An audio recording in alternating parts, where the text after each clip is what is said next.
제가 이제 2015년에 미국에 처음 왔고요. 2015년에 미국에 처음 왔고, 공부를 하고 있을 때 2017년쯤에 친구들이 방문을 왔습니다. 그러니까 놀러 왔죠. 저 있는 곳에서 이제 저 얼굴도 볼 겸 주변에 이제 뭐 관광도 할 겸 해서 이제 왔습니다. 그래서 이제 너무 오랜만에 만났던 친구들이라서 제가 아주 좋은 식당에 가서 대접을 했습니다. 근데 이 친구들이요, 밥을 잘 못 먹는 거예요. 저는 너무 맛있게 먹고 있는데, 아니, 왜 못 먹어라고 얘기하니까 뭐라고 얘기했는지 아세요? 음식이 너무 짜다는 거예요.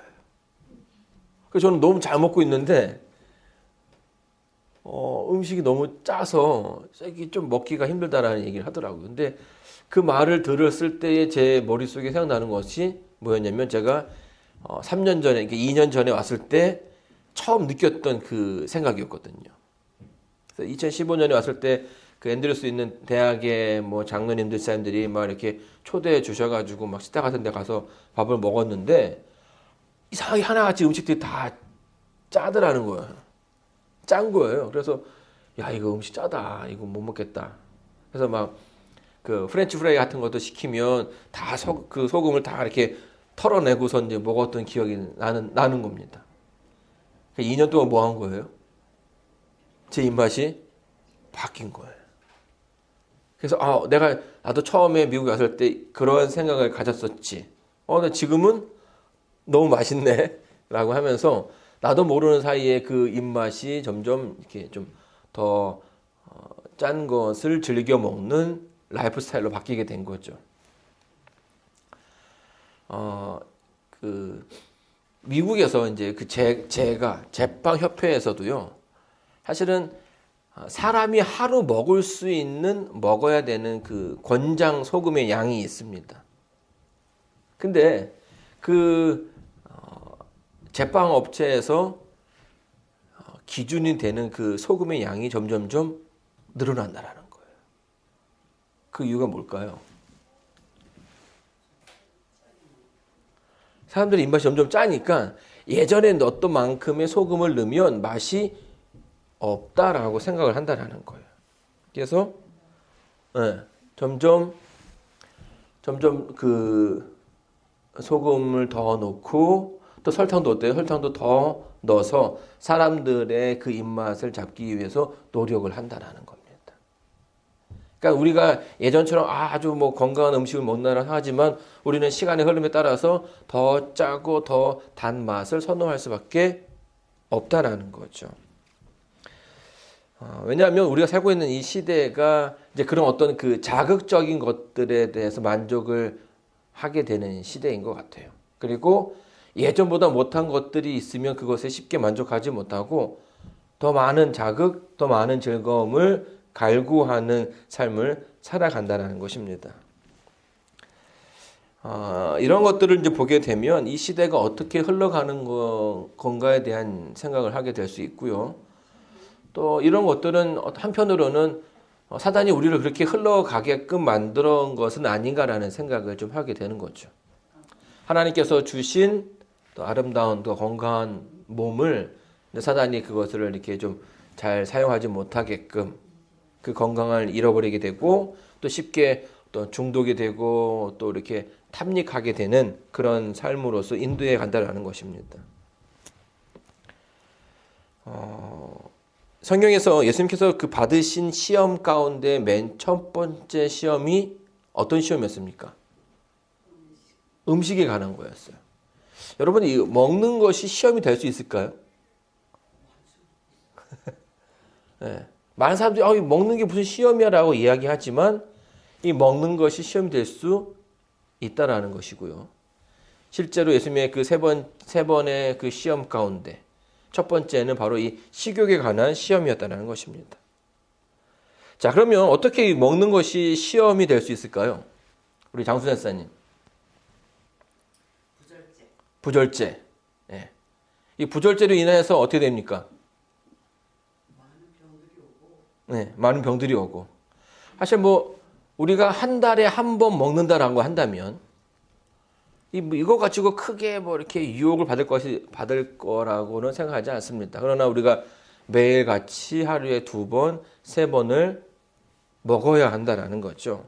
그렇기 때문에 그것에 대한 생각들이 계속 이어지고 우리가 무엇을 먹는지 그렇게 크게 관심을 갖지 않지만 우리가 무엇을 먹고 무엇을 마시는가에 따라서 우리 몸이 빠르게 변할 수 있다라는 거예요.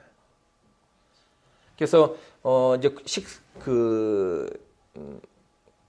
식품 관련 학자들이 이야기하는 것은 오늘날 그 현대인들의 어떤 그 질병 가운데 가장 큰 요인이 되는 것은 질병을 주는 요인이 되는 것이 3가지라고 얘기합니다. 설탕, 소금, 그리고 기름. 이 3가지를 어떻게 사용하는가에 따라서 건강해질 수도 있고 또 아픈 삶을 살 수도 있다라는 거예요. 근데 많은 사람들이 그 부분에 대해서 크게 염려하지 않죠. 관심을 갖지 않습니다. 그냥 있는 거 먹는 것, 있는 대로 먹고 있는 대로 산다라고 생각하지만 자, 이런 것들이 우리의 그 실생활에 많은 영향을 주고 또 성경은 그것이 우리의 어떤 그 신앙에도 영향을 줄 수 있다라고 이야기하는 것입니다. 사실 예수님께서 이 시험을 받는 이 시간은 언제였습니까? 40일 금식이 끝난 다음이었어요. 40일 금식을 해보신 분들이 많지 않을 텐데요. 사실 이 40일 금식은 물도 안 마시고 먹을 것도 안 먹는다는 것은 정말 생사의 기로에 있을 수 있는 것이거든요. 예. 그래서 이제 예전에 어르신들이 그 곡기를 끓이면 곧 죽는다라고 이제 얘기하시는 것이 이제 그런 의미인 것 같습니다. 근데 그런 이 40일 금식 이후에 예수님께서 받았던 그 시험은 사실은 먹느냐 마느냐의 문제가 아니라 사느냐 죽느냐의 문제로서 볼 수 있다라는 거예요. 그리고 이 먹는 것이 중요한 이유는 또 한편으로는 그냥 단순하게 어떤 그 맛을 추구하는 문제가 아니라 생명의 문제와도 연결되기 때문이죠. 그래서 우리는 이 음식이 생명과 연결될 때에 좀 다른 시각으로 보는 경우가 있습니다. 예를 들면 산모가 마켓에서 분유를 훔쳐요. 사실 이것은 굉장히 큰 범죄죠. 근데 범죄임에도 불구하고 사람들이 그 아이 엄마에게 관대함을 주는 이유는 뭡니까?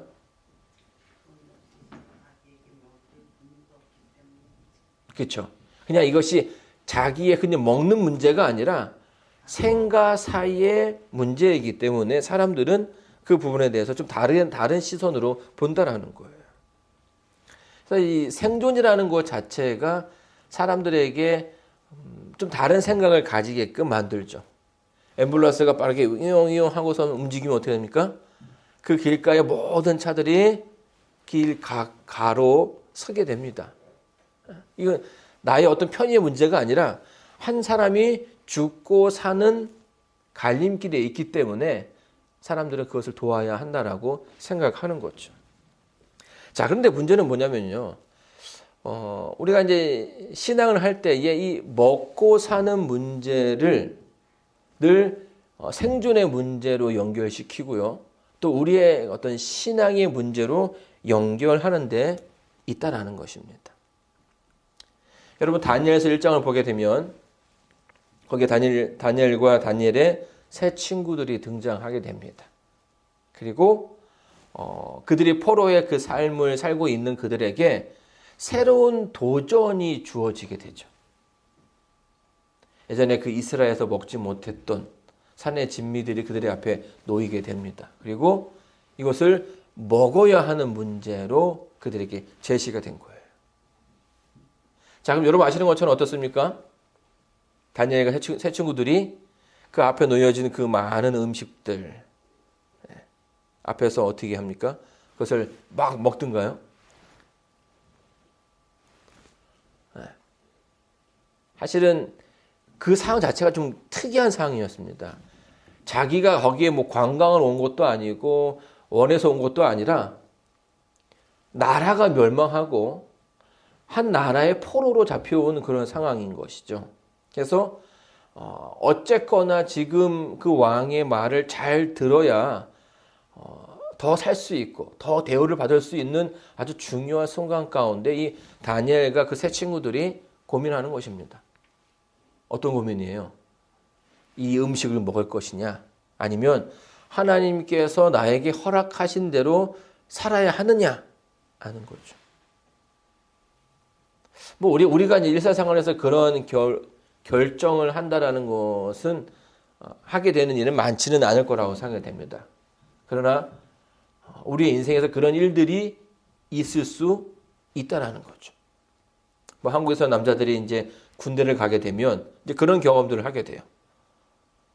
고참들이 막 이렇게 강요하기도 하고 강압적으로 이제 대우하기도 한다라는 것이에요. 사실 이 다니엘과 그 세 친구들이 그 상황에서 그냥 순응하고 그냥 살아도 크게 문제는 되지 않아요. 왜냐하면 이 상황이 워낙 어떤 상황이에요? 특별한 상황이죠. 그리고 먹지 않으면 죽을 수도 있는 그런 상황이라는 거예요. 많은 사람들이 그 생사의 문제 앞에서 많은 배려를 해주고 이해를 해주는 것처럼 이 다니엘과 그 세 친구들이 그것을 먹었다고 할지라도 그것에 대해서 이렇게 비난할 수 하기가 쉽지 않다라는 것입니다. 자, 그런데 오늘 이 다니엘과 세 친구들은 이것을 그냥 먹는 문제로 생각하지 않았다라는 거예요. 이것을 하나님과 나 사이의 약속으로 여기게 되었고 그들은 먹어야만 하는 상황에서 먹지 않음을 선택하게 됩니다. 또한 살아야만 하는 상황에서 그들의 그냥 신앙대로 하나님을 따르기로 뭐합니까? 선택을 했다라는 거죠. 자, 그러면 왜 다니엘과 세 친구들은 그 왕의 진미를 먹지 않았던 것일까요? 그 이유가 뭡니까? 하나님께서 허락하신 음식이 아니었기 때문에 또 그 앞에 있는 뭐 많은 술이라든지 어떤 그런 음료들이 그들의 신앙의 원칙과는 맞지 않았다라는 거예요. 이 다니엘서 1장을 보게 되면 이 바벨론이라는 나라가 이스라엘의 이 청년들을 바꾸기 위해서 많은 조건들을 제시하게 됩니다. 많은 방법들을 시도하죠. 그 중에 하나가 뭐냐면 이제 교육입니다. 교육. 이스라엘은 하나님의 뜻에 따라서 하나님 중심적인 그런 삶을 사는 그런 나라였는데 이 바벨론은 여러 그 점성술을 통해서 점을 치고 또 어떤 다른 신들의 도움을 받는 것을 어떤 학문적으로서 이렇게 승화시킨 그런 나라였습니다. 그래서 이 바벨론의 그 느부갓네살 왕이 자기가 그 꿈을 해석하지 못할 때에 누구를 부릅니까? 학자도 부르지만 박수와 술객도 부르는데 이 박수와 술객이 뭐냐면 점을 치는 사람들, 흔히 말하면 무당이라고 얘기할 수 있는 거예요. 그러니까 아예 국가 자체에서 이제 그런 것들을 권장하는 그런 시대였던 거죠. 그리고 약물을 이용해서 사람의 어떤 정신을 이렇게 조정하는 그런 학문도 발달되었다라고 또 본문에 보게 되면 존재하는 것을 발견할 수 있습니다. 또 그들은 먹는 걸 통해서 그들의 그 삶을 바꾸려고 노력을 했고요. 또 이름을 또 바꿨습니다. 예. 그렇죠. 다니엘의 이름을 뭘로 바꿉니까? 벨드사살. 이 벨드사살이라는 이름의 뜻이 뭔지 혹시 장사님 아시나요? 벨신이여 그 생명을 보존하소서. 그러니까 사실은 우리 한국과 이스라엘의 어떤 이스라엘과의 어떤 연관성을 보게 되면 참 많은 것들이 좀 닮은 것들이 많이 있는데 그 이름에 저마다 뜻이 담겨져 있습니다. 그래서 이름을 부를 때마다 뭐 하는 겁니까? 그 아이가 어떻게 자라게 되기를 바라는 그 부모들의 소원이 담겨져 있는 거죠.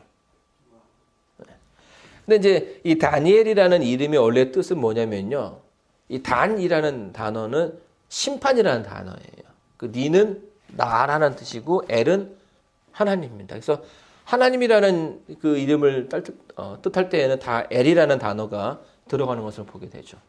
그래서 다니엘은 나의 하나님은 뭐 하시는 분이에요? 심판하시는 분이시다라는 뜻을 가지고 있고요. 또 이 책 자체가 인류 역사가 어떻게 흘러가고 있음을 잘 보여주고 있고 하나님께서 그 가운데서 심판자의 모습으로 설 것을 책 자체가 그렇게 설명해 주고 있다는 것입니다. 다니엘 세 친구의 이름은 하나냐와 미사엘과 아사랴예요. 근데 이 이름들 모두 다 역시 그들의 그 신앙을 드러내는 그런 이름이었어요. 근데 바벨론에 가니까 어떻게 합니까? 사드락, 메삭, 야벳느고라는 이름으로 바뀌게 되는데 그 이름에 담겨진 뜻이 뭐예요?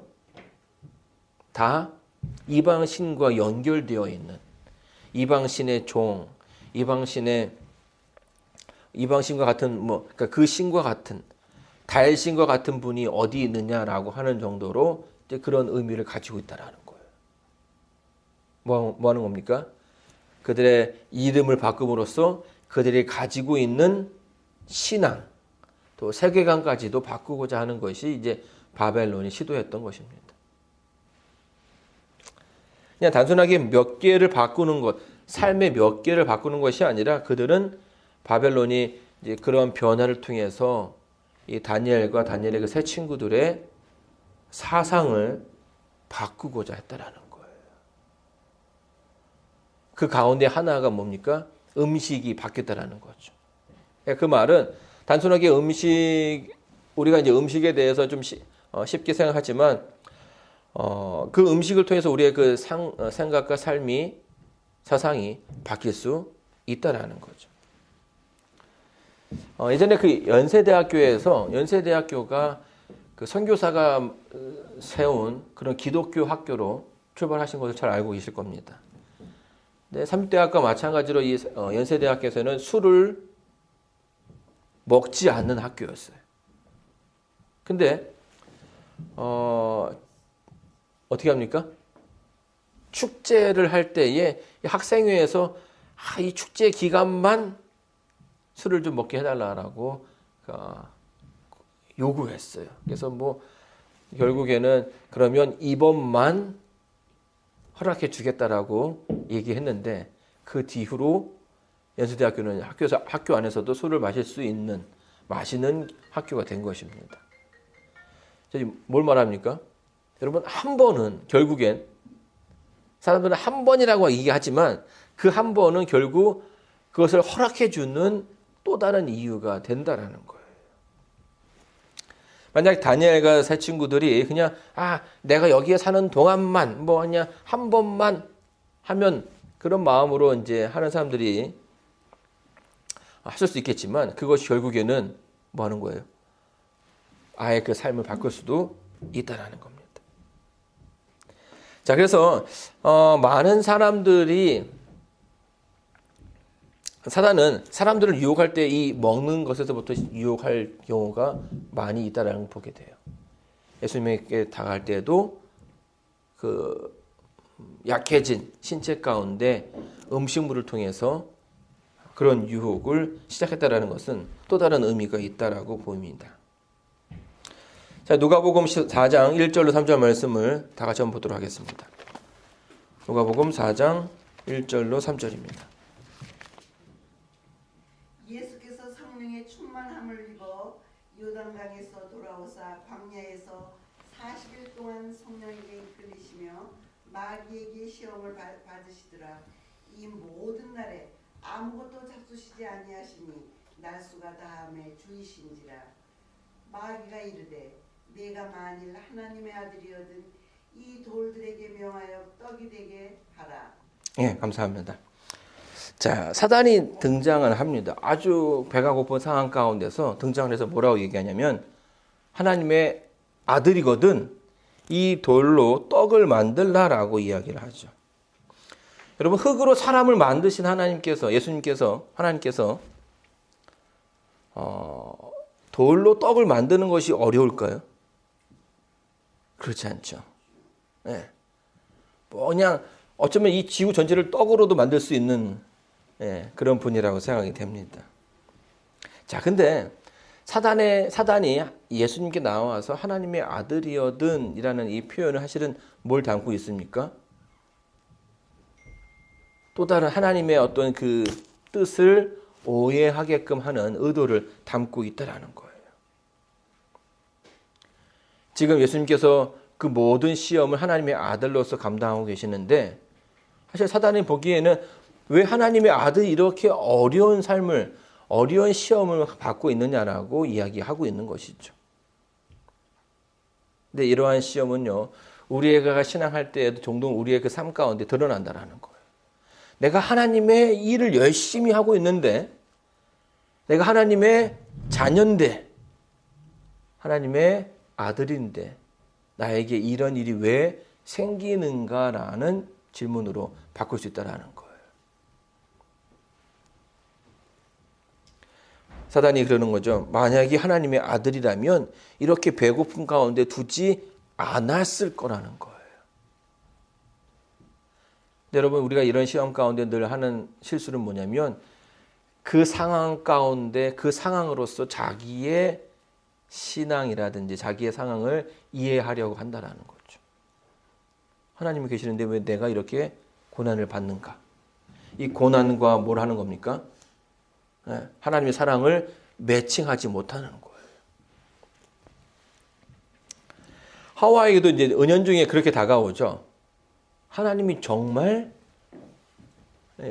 이 동산의 이 과실을 다 먹지 말라고 그랬느냐라고 물어보면서 그 가운데 뭐가 생기기 시작했어요? 의심이 생기기 시작했어요. 그리고 그 의심 가운데 하나님과 인간 사이에 거리가 더더 점점점 멀어지게 되었던 것이죠. 하나님께서 그 아담과 하와를 사랑하시고 그들을 위해서 주신 모든 것들, 그러나 사단은 그 가운데 의심이라는 자그마한 씨앗 하나 뿌림으로써 하나님이 왜 먹지 말라 했을까? 라는 그 질문으로 바뀌게 되었다라는 거예요. 여러분, 사실 이런 이 의심은 우리의 신앙 가운데 참 많은 어려움을 줄 때가 있습니다. 근데 그 의심의 끝에 늘 반복되는 일이지만 하나님의 사랑을 다시 한번 확인할 수밖에 없는 상황으로 가게 되는 것이죠. 여러분, 하나님께서는요, 죄인들을 사랑하시고 우리 모두를 사랑하십니다. 그리고 우리 모두를 다 구원하시기를 원하셔요. 설령 우리가 아픔 가운데 있거나 어려움 가운데 있거나 또 슬픔 가운데 있다 할지라도 그것은 하나님께서 우리를 싫어하시기 때문에 주시는 것이 아니라는 거예요. 제가 이제 예전에 그 목회를 하면서 초창기에 아주 열심히 목회를 했습니다. 그래서 이제 그 교회에서 어린이집을 운영하고 있는데 운전기사가 없으니까 제가 막 새벽에 또 저녁에 그 아이들 그 픽업을 다 했단 말이에요. 그러다가 이제 주말에 합회 행사가 있어서 스키 캠프를 갔습니다.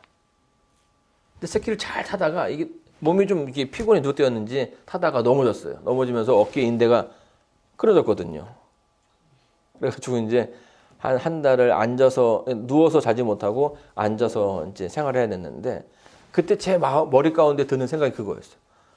아니 내가 왜 놀다가 뭐 저것도 아니고 하나님의 일을 이렇게 열심히 하고 있는데 내가 왜 다치는 걸까? 혹시 내가 뭐 어떤 잘못을 한 것은 아닐까? 이런 생각이 들었다라는 거죠. 이제 제가 그러면서 야 이게 내가 하나님의 그 사랑, 하나님의 어떤 구원의 그 섭리를 전하는 나도 이런 생각을 할 수 있는구나. 그러면서 우리 교인들, 우리 성도님들은 얼마나 더 많이 이런 경험을 하겠는가라는 생각을 좀 해보게 되었다라는 거예요. 근데 우리가 신앙생활을 하면서 늘 그 경험하는 것은 어려운 환경 가운데 그것이 하나님에 대한 나의 사랑이라고 생각하는 일들이 너무나 많다라는 거예요. 나에게 왜 이런 일이 있는가?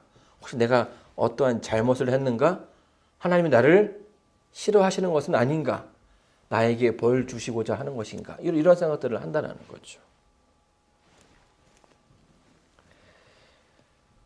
여러분, 예수님께서 그 배고픔 가운데 만약 하나님의 그 깊은 뜻을 알지 못했더라면, 그러게 내가 왜 하나님의 아들인데 이렇게 천하를 가지신 분의 아들로서 내가 이렇게 배고프다는 것이 말이 되느냐 라는 생각을 할 수가 있다라는 거예요. 이게 사단이 주고자 하는 그런 생각이었죠. 그러나 사단의 그런 꾀임에도 불구하고 예수님은 어떻게 하십니까? 자기의 그 배고픔을 해결하기 위해서 애쓰는 것이 아니라 또 자기의 어떤 그런 그 하나님에 대한 의심을 해결하기 위해서 노력하는 것이 아니라 그 불확실성 가운데서 뭐 한 겁니까? 여전히 하나님에 대한 믿음을 굳건히 지키려고 노력했다라는 거예요. 여러분, 예수님께서 이 땅에 오실 때에 많은 목적을 가지고 오셨는데요. 히브리서에서는 하나님께서 우리를 그러니까 첫 번째 아담을 대신해서 두 번째 아담으로 이 땅에 오셨다라고 이야기합니다. 그리고 히브리서 4장 15절에는 그분이 받은 그 시험에 대해서 어떻게 설명하냐면, 제가 본문의 말씀을 좀 읽어드리겠습니다.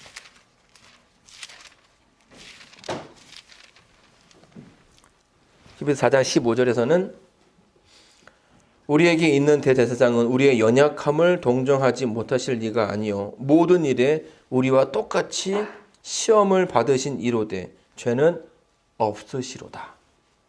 그러니까 이 똑같이 시험을 받았다라는 그런 표현을 쓰고 있습니다. 근데 물론 예수님의 시대와 우리 시대는 분명히 다릅니다. 그렇죠? 우리가 받는 시험을 예수님께서 받으시는 적은 없어요. 뭐 예를 들면 그 당시에, 그러니까 지금은 있지만 그 당시에 없는 것들이 너무나 많거든요. 그러나 이 시험의 가장 큰 핵심은 뭡니까? 결국 그 시험의 핵심은 하나님께서 말씀하신 것을 따르느냐 따르지 않느냐의 문제로 귀결되거든요. 내가 이런 상황에서도 하나님 말씀을 지킬 것이냐, 아니면 그냥 이 상황이 너무 힘드니 이 상황의 형편에 따라서 내가 그냥 살 것인가, 이 결정, 이 두 가지 중에 하나를 하게 된다라는 것이죠. 예수님은 그 가운데 어떻게 합니까? 배고픔이라는 그런 어려움 가운데 있었지만 그 가운데서도 하나님의 뜻을 찾기 위해서 노력했다라는 거예요. 자, 근데 우리가 이제 늘 그런 고민을 하는 거죠. 그런 상황이 있는데 어떻게 이겨나가느냐. 이 배고픔 가운데 있는데, 그렇죠? 그 어르신 만들에 사람 굶주리면 뭐도 한다고요?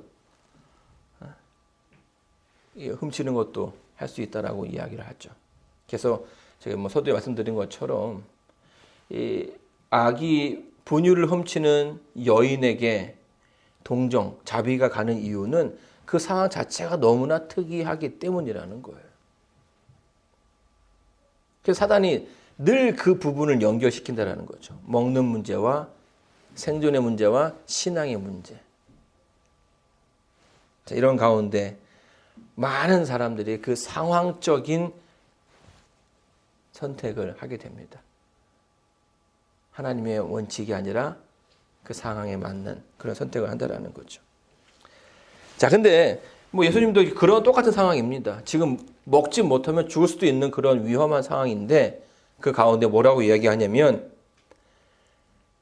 기록되었을 때 사람이 떡으로만 살 것이 아니라 하였느니라, 이렇게 얘기를 하죠. 무슨 말입니까? 하나님이 생사를 주관하신다는 거예요. 떡으로만 살 것이 아니에요 라고 얘기를 하죠. 이 신명기 8장 2절 3절에 보게 되면, 내 하나님 여호와께서 이 40년 동안에 너로 광야의 길을 걷게 하신 것을 뭐하라? 기억하라. 이는 너를 낮추시며 너를 시험하사 내 마음이 어떠한지 그 명령을 지키는지 아니 지키는지 알려주심이라. 너를 낮추시며 너를 줄이게 하시며 또 너도 알지 못하여 내 열조도 알지 못하던 만나를 내게 먹이신 것은 사람이 떡으로만 사는 것이 아니요 여호와의 입에서 나오는 모든 말씀으로 사는 줄을 너로 알게 하려 하심이니라. 사실 예수님께서 하신 말씀이 신명기에 있는 말씀을 인용하신 거예요. 근데 여기 가운데 뭐가 나옵니까? 만나가 나오죠. 만나. 여러분 이 만나가 뭡니까? 만나는 광야에서 40년 동안 그 먹을 것이 없는 이스라엘 백성들에게 하나님께서 매일매일 주시는 양식이에요. 근데 왜 매일매일 가게 하셨을까요? 왜 매일매일 가게 하시는 걸까요?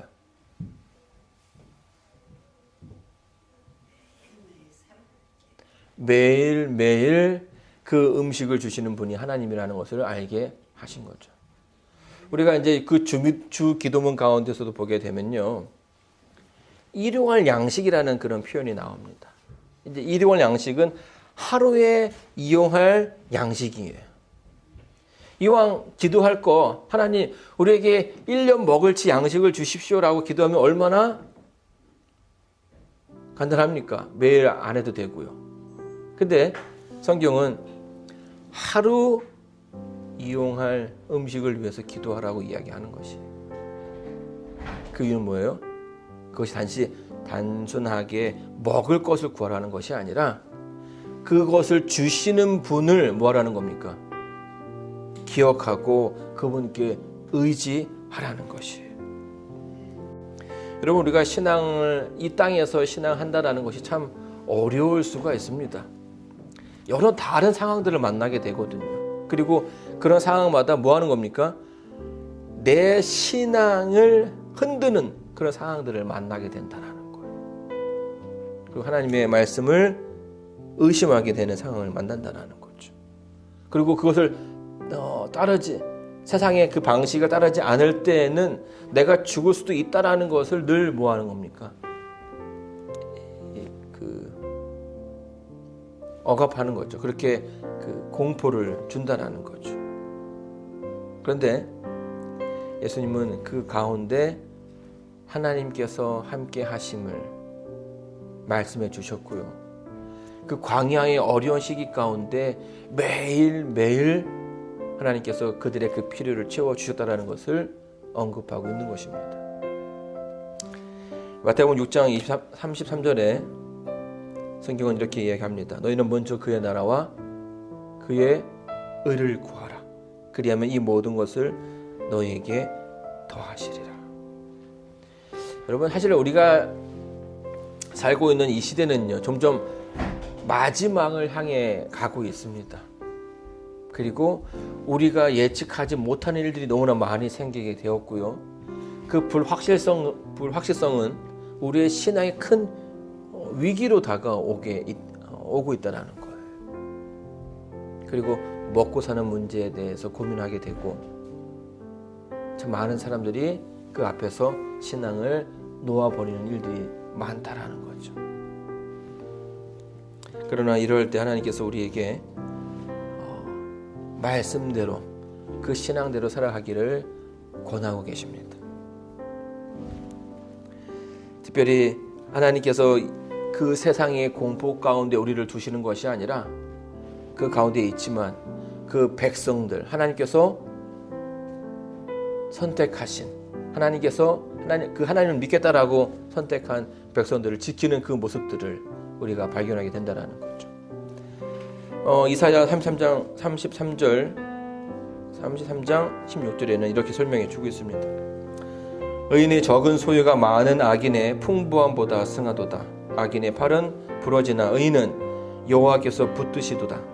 여호와께서 완전한 자의 날을 아시니 저희 기업은 영원하리로다. 저희는 환난 때에 부끄럽지 아니하며 기근 날에도 풍족하려니와. 여러분 성경이 참 많은 구절에서 위기 가운데 있는 신도들에게 하나님은 위로하고 계십니다. 우리를 격려하고 계셔요. 실상 가운데서 하나님을 바라보게끔 하고 있는 것입니다. 많은 사람들이 자신의 그 형편 가운데 자신의 가진 가치관을 버리고 신앙을 버리고 살아가지만 그것을 지키려 할 때에 하나님께서 그 붙잡은 손을 놓지 않을 거라고 약속하고 해주고 계십니다. 우리 인생 앞에 여전히 그런 위험이 있고 또 있을 것이지만 또 그런 순간순간마다 그 먹을 것을 주시는 또 매일매일의 양식을 채워주시는 하나님이 있음을 또 기억하게 되기를 바라면서 오늘 말씀을 마치도록 하겠습니다.